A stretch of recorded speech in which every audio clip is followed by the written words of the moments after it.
directions say to have 4 cups of strawberries crushed. This is my method of crushing. You can use a potato masher or blend it. Blending it is going to be extremely crushed. But an easy way is I've already diced the fruit in advance when I washed it and took the green stems off. And so now I'm just going to use an immersion blender.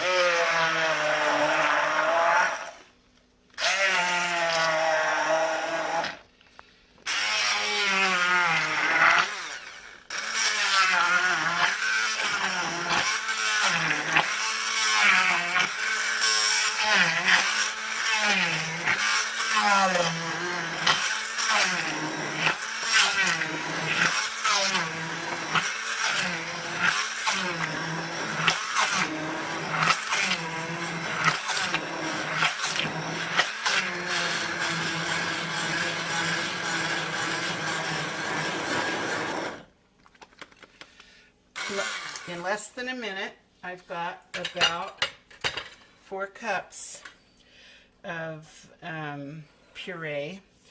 I'm just a little above that. I'd started out with 8 cups of diced strawberries, and from 8 cups it went to 4 cups because the air is no longer in between each piece. And I'll ladle this out, and this will be ready for the batch.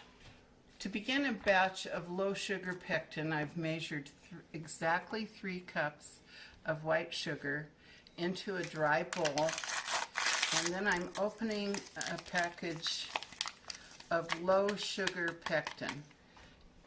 It's important, thank you, it's important for it to be designed for what you want. There's pectin right here that is for the full sugar version. They're designed differently, so don't interchange them. So in this recipe for low sugar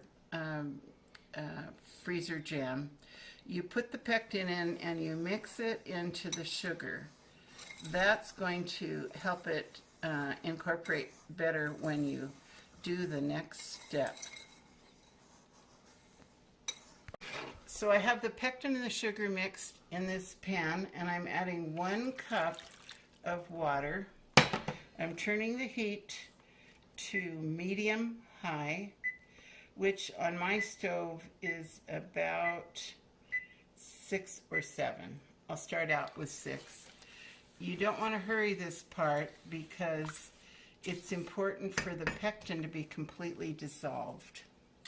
So you'll stir it pretty constantly, waiting for it to heat up to a rolling boil. Now if you look down in the pot, I did a batch before, that's why there's strawberries in there already. It doesn't matter, I didn't bother to wash the pan. But you can see bubbles coming up. That is not a rolling boil. It's beginning to boil, and watch it carefully, don't let it scorch or clump up. So you keep stirring it pretty well the whole time. And I'll show you in a minute or so what a rolling boil is.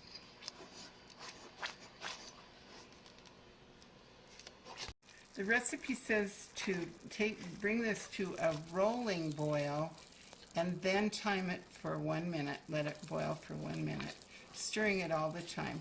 It doesn't have to be really rapid, but it can't be neglected. So a rolling boil is defined when you stir it, it's still boiling. This is not quite a rolling boil. Can you see that there are bubbles in the center? But a true rolling boil means you stir it and it's boiling. I can almost get it the bubbles to stop showing as I'm stirring across. So what I'm waiting for is for the whole pan to be bubbling. And that is the definition of a rolling boil. Not quite yet. You can see it's getting bigger. I've stopped stirring so you could see it. But it's a stronger boil, and It's an important distinction, because a lot of times if people say, well, mine went to sugar or it didn't set right, then that means you didn't pay attention to this one important step.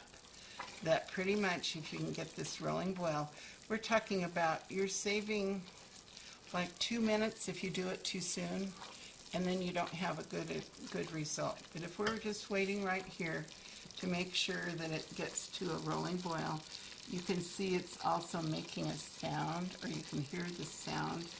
It's getting up to the boil it needs to be. You can do this faster if you have it on high, but the chances of scorching this are very great. So the directions say medium-high for a reason. Okay, that is looking really good. And so I'm going to start my timer for 1 minute. There's no need to count to 60, just find a timer.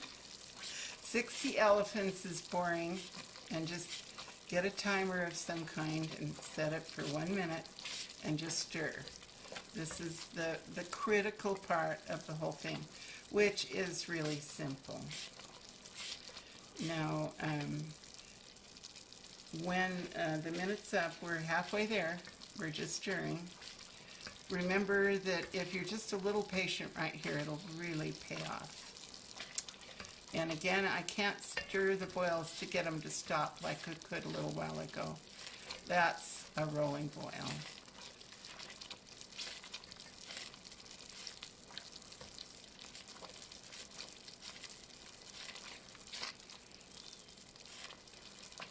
I've got my my puree ready here, and I did ladle it so that it came to exactly 4 cups.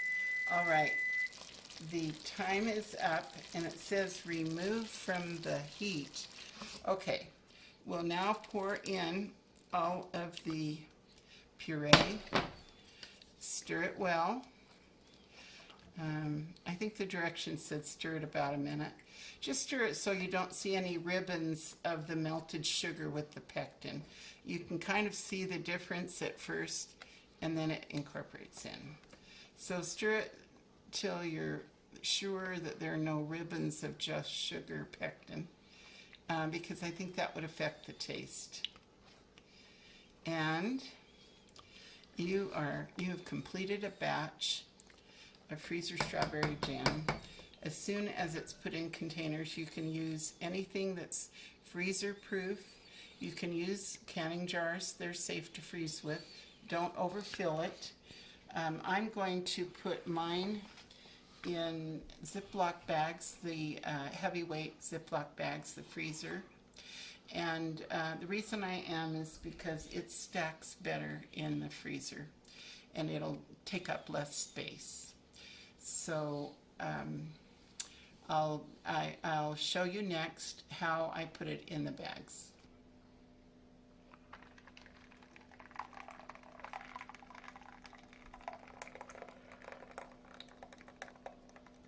Voila. That's it. So about here would be totally safe on a jar, and they're usually marked. Just go